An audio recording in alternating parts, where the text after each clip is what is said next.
Assalamualaikum warahmatullahi wabarakatuh. Hai semuanya, saya Roza Amalia. Di sini saya akan membahas evolusi Angiospermae. Nah, di sini saya akan membahas evolusi Angiospermae pada tumbuhan jagung atau biasa juga disebut dengan zymes. Nah, yang pertama, asal mula Angiospermae. Teori evolusi di masa sekarang dapat dikatakan bahwa teorinya diterima oleh hampir semua ahli biologi, walaupun teori tersebut disusun berdasarkan bukti-bukti yang tak langsung. Nah, pokok dari teori evolusi adalah bahwa hewan, tumbuhan, dan manusia dalam berbagai abad yang telah lalu berkembang dari makhluk yang berbentuk lebih sederhana. Semua itu melalui proses evolusi yang berlangsung beribu-ribu tahun, bahkan berjuta-juta tahun. Teori evolusi bisa juga dimaksudkan sebagai teori yang menyatakan bahwa ada kekerabatan di antara organisme atau ada perubahan dan keragaman makhluk hidup. Dalam hal ini, teori evolusi merupakan penjelasan terhadap berbagai fenomena yang kemudian ditunjuk sebagai bukti evolusi. Ini menurut Widodo pada tahun 1988. Angiospermae merupakan tumbuhan yang paling beraneka ragam dan tersebar luas. Saat ini dikenal sebanyak 250.000 spesies. Angiospermae ditempatkan dalam divisi tunggal yaitu Anthophyta. Nah, Anthophyta terdiri dari monocotyledon dan dicotyledon.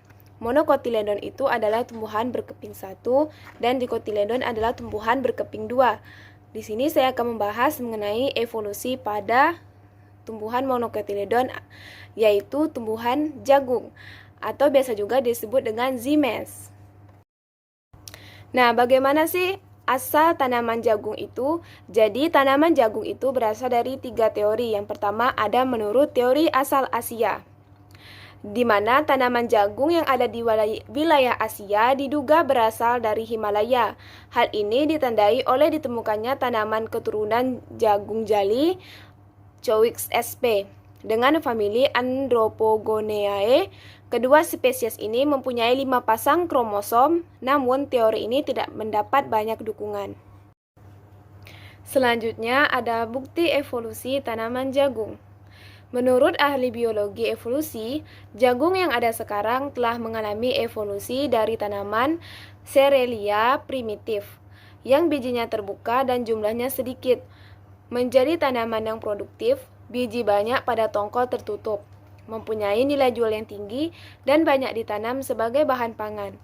Nenek moyang tanaman jagung masih menjadi kontroversi karena ada 3 teori yang sudah dibahas terlebih dahulu, yang mengatakan bahwa tanaman jagung berasal dari popcorn, kerabat liar jagung Tripsacum dan Teosinte.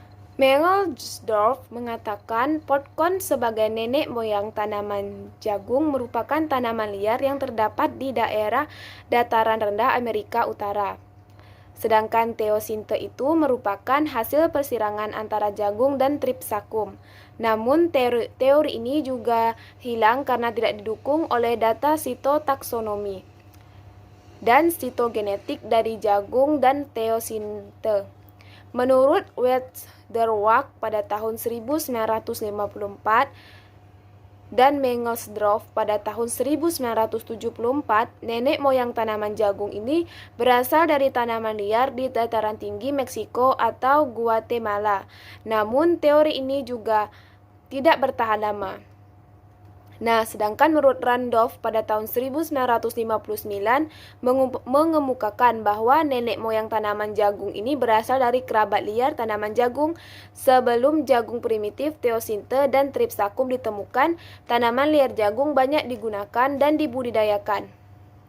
Sedangkan menurut Longley pada tahun 1941, jagung merupakan mutasi dan seleksi secara alami dari Teosinte. Biji Teosinte terbungkus berbentuk buah yang keras. Komponen buah ini sama dengan buah jagung, tapi dalam perkembangannya terjadi evolusi, sehingga tidak terbungkus seperti Teosinte dan berubah menjadi tongkol. Beberapa ilmuwan tidak setuju dengan teori jagung berasal dari proses evolusi dari teosinte dan lebih percaya teori jagung itu berasal dari kerabat liar jagung. Oleh karena itu, Wilkes pada tahun 1979 dan Goodman pada tahun 1995 meringkas teori asal-usul tanaman jagung menjadi 4 aliran sebagai berikut. Di sini dilengkapi dengan bagan filogenetik. Yang pertama ada evolusi jagung liar, teosinte langsung menjadi jagung modern melalui proses persilangan dan fiksasi genetik atau genetic shift. Yang kedua, jagung dan teosinte berasal dari nenek moyang yang sama dan terpisah selama proses evolusi menjadi teosinte dan jagung. Yang ketiga, terjadi kemajuan genetik dari teosinte menjadi jagung. Yang keempat, terjadi persilangan antara teosinte dengan rumput liar, keturunannya menjadi jagung. Plasma nutfah teosinte telah masuk introgresed secara ekstensif ke dalam genome jagung selama masa evolusi beribu-ribu tahun, dan keturunannya menyebar di Meksiko. Dari bukti genetik yang ada disimpulkan bahwa nenek moyang tanaman jagung melibatkan teosinte yang telah mengalami mutasi beberapa loci utama. Kemudian teosinte dan jagung ini adalah individu yang secara genetik terpisah. Gen untuk toleran cekaman abiotik dari teosinte dapat ditransfer ke jagung. Kromosom teosinte di tingkat genom berbeda dengan kromosom jagung.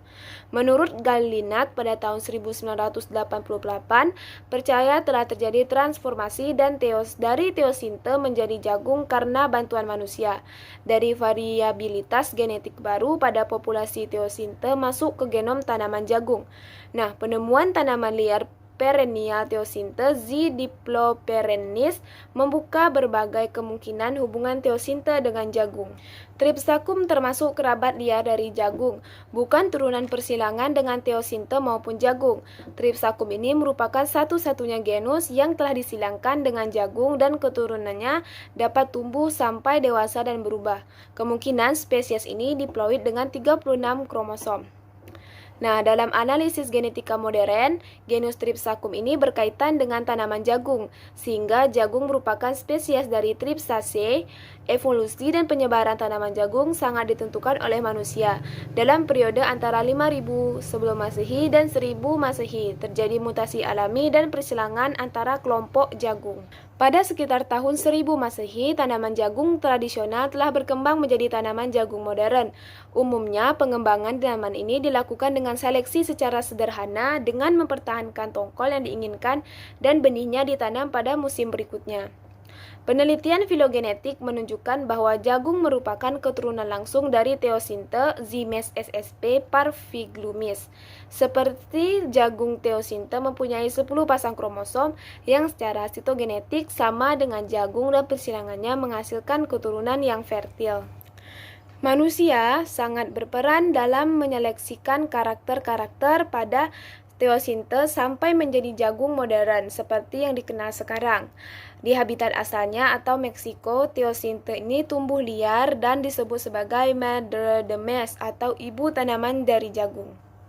Salah satu hipotesis yang menjelaskan teosinte merupakan nenek moyang tanaman jagung adalah dengan melihat perubahan barisan biji teosinte yang mengalami seleksi oleh alam dan manusia, serta mutasi tunicets menjadi tanaman jagung jenis popcorn. Pada awalnya, biji teosinte ini tersusun dalam satu baris tunggal. Setiap biji terbungkus oleh klobot yang keras atau cupule dan sepasang glume. Berikut gambar dari penjelasan yang sudah saya jelaskan. Di sana terlihat perbedaan dari kedua gambar tersebut. Nah, yang terakhir adalah kesimpulan. Jadi, berdasarkan bukti genetik, antropologi, dan arkeologi diketahui bahwa daerah asal tanaman jagung itu adalah Amerika sejak 1000 tahun yang lalu. Petani di Meksiko telah menyeleksi tanaman jagung, termasuk memilih tongkol yang besar untuk ditanam pada musim berikutnya. Sekitar awal tahun 1500-an, pedagang Portugis membawa jagung ke Afrika. Jagung mulai berkembang di Asia Tenggara pada pertengahan tahun 1500-an dan pada awal 1600-an yang berkembang menjadi tanaman yang dibudidayakan di Indonesia, Filipina, dan Thailand. Pada pertengahan tahun 1700, tanaman jagung secara luas tumbuh di Cina, di selatan Fujian, Hunan, dan Sichuan. Populasi jagung berkembang dengan cepat sejak abad ke-18. Sekitar tahun 1580-an oleh pelaut Portugis karena dari 300 tahun sejak 1500 Masehi, tanaman jagung telah tersebar di seluruh dunia dan menjadi bahan makanan penting bagi kebanyakan penduduk di berbagai dunia. Nah, itu tadi penjelasan dari saya. Semoga bermanfaat untuk kalian semua. Mohon maaf apabila ada kekurangan. Wassalamualaikum warahmatullahi wabarakatuh. See you.